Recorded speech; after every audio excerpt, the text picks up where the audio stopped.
Um antigo instituto de pesquisa dos Estados Unidos revelou que a Rússia está perdendo a iniciativa na guerra. Isso significa que, neste momento, o exército russo está perdendo. O presidente da Ucrânia, Zelensky, também afirmou que a Rússia está perdendo a iniciativa no campo de batalha e ficando isolada internacionalmente. Hoje, vamos analisar esse assunto com mais detalhes.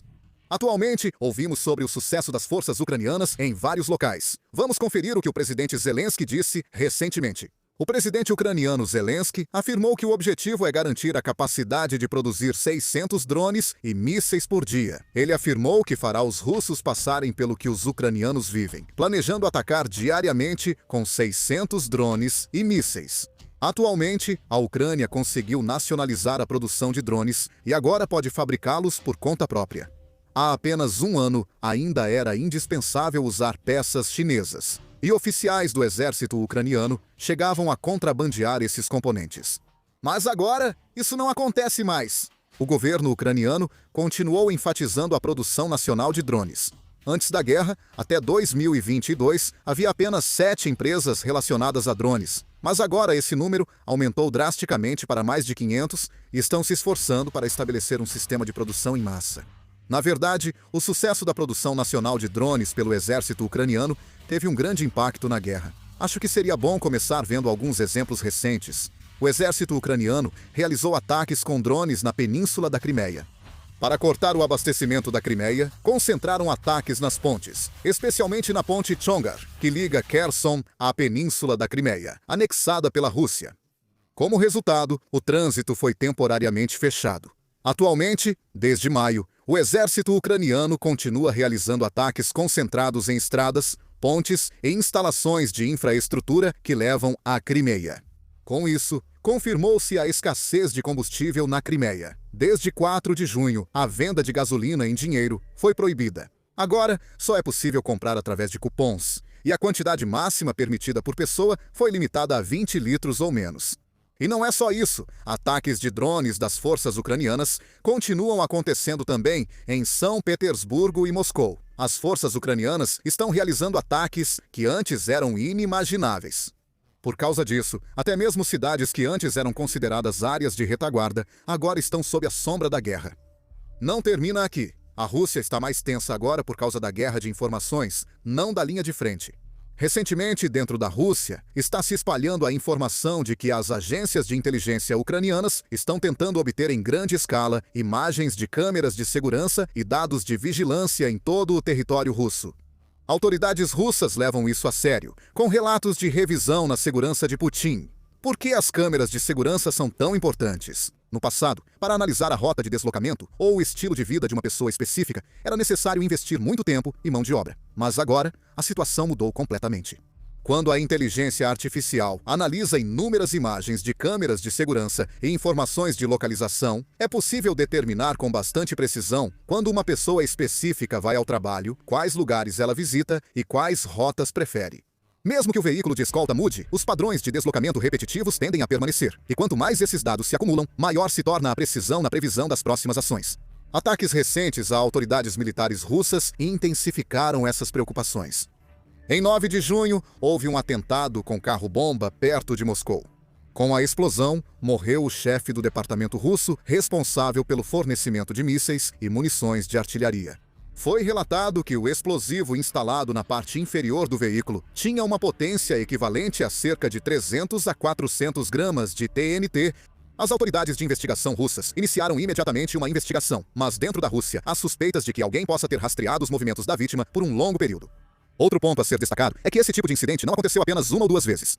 Nos últimos anos, explosões misteriosas e tentativas de assassinato vêm ocorrendo repetidamente contra generais russos, responsáveis pela logística militar e autoridades da indústria de defesa.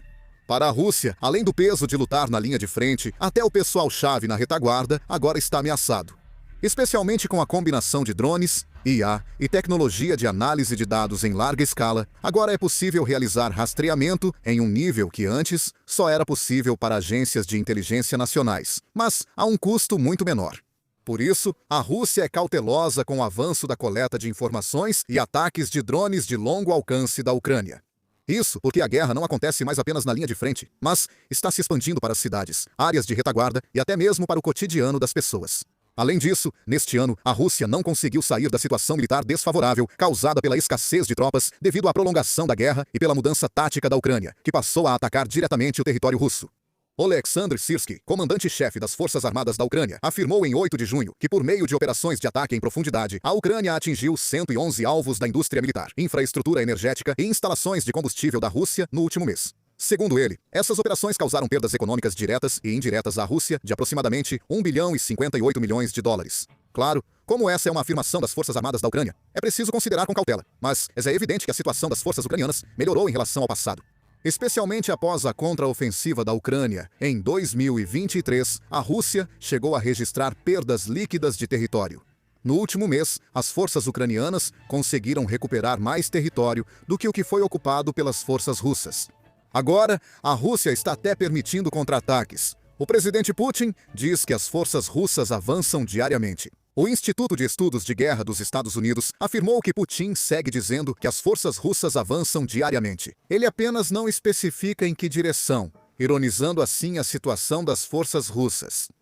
Como a Rússia é um país grande, é difícil dizer que as mudanças atuais vão inverter totalmente o rumo da guerra. A Rússia mantém grande efetivo militar, muitos recursos e alta capacidade produtiva na indústria de defesa. Apesar das sanções que duram há anos, a Rússia continua produzindo equipamentos militares e mantém um nível considerável de recursos que pode enviar para a linha de frente. No entanto, há um fato que é claro. O surgimento dos drones está mudando a guerra. Antes, pensava-se que grandes potências, ao investirem mais em defesa e terem mais caças, tanques e navios, teriam vantagem. Na verdade, o ponto central da guerra moderna era quem conseguia produzir e manter mais equipamentos avançados. No entanto, com a guerra na Ucrânia, essa situação mudou. Tanques de dezenas de milhões de dólares estão sendo destruídos por drones FPV baratos, e instalações militares, avaliadas em centenas de milhões de dólares, são frequentemente paralisadas por ataques de drones suicidas de baixo custo. Essa mudança cria novas oportunidades até para países militarmente mais fracos. Agora, é possível ameaçar instalações estratégicas ou linhas de suprimento de grandes potências que antes seriam difíceis de enfrentar, com um custo muito menor.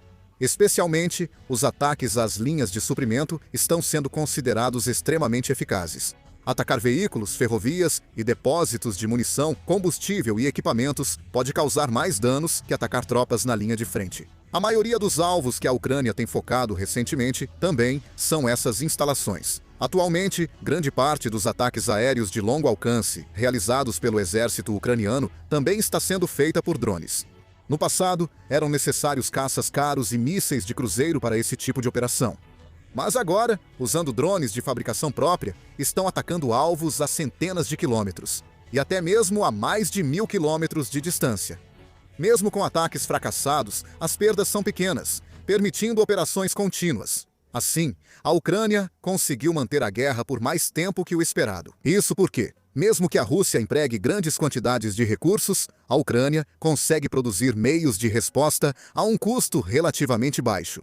Por isso, os especialistas militares que analisam a guerra atualmente estão prestando mais atenção à quantidade de drones produzidos, à capacidade de desenvolvimento de software e aos sistemas de operação orientados por dados do que ao número de tanques e caças. Nas guerras futuras, o fator decisivo tende a ser quem aplica e integra tecnologia mais rápido ao campo de batalha, não quem tem mais armas. Por isso, atualmente, quem mais estuda a guerra na Ucrânia não são apenas os países diretamente envolvidos no conflito. Militares dos Estados Unidos e de vários países europeus também estão observando continuamente a linha de frente ucraniana. Militares ocidentais que visitaram a Ucrânia perceberam que as lições aprendidas lá são maiores do que esperavam. O que mais chama a atenção não é um armamento específico, é todo o processo de produção, aprimoramento e implantação de drones na linha de frente. O exército ucraniano, quando surge um novo equipamento, imediatamente o coloca em combate para testar seu desempenho, corrige as falhas e, em seguida, o redistribui para o fronte. Esse processo está se repetindo em intervalos de poucas semanas, enquanto nas forças armadas tradicionais, mudanças assim levariam anos. Mas no campo de batalha estão acontecendo em uma velocidade muito rápida. Por causa disso, os países da OTAN também começaram a revisar suas doutrinas existentes. Desde o fim da Guerra Fria, a OTAN se preparou para a guerra focando em caças, armas de precisão guiadas e o domínio aéreo esmagador. No entanto, na guerra da Ucrânia, continuam surgindo casos em que drones baratos têm mais influência do que armas caras. Não só tanques e veículos blindados, mas também posições de infantaria e depósitos de munição estão se tornando alvos de ataques de drones. Do ponto de vista da OTAN, não há escolha a não ser analisar as mudanças que estão ocorrendo na linha de frente da Ucrânia para se preparar para as guerras do futuro. O mesmo ocorre com Taiwan. Com a pressão militar chinesa, as Forças Armadas de Taiwan veem a guerra na Ucrânia como referência, já que têm menos poder e são numericamente inferiores à China. Nessa situação, há interesse em saber qual efeito pode ter o poder dos drones, que são baratos e podem ser produzidos em massa. Recentemente, Taiwan anunciou planos para ampliar a produção de drones e reforçar suas forças com sistemas não tripulados. Nosso país segue o mesmo caminho. Análises indicam que a Coreia do Norte amplia a cooperação com a Rússia e observa diversas táticas na guerra da Ucrânia.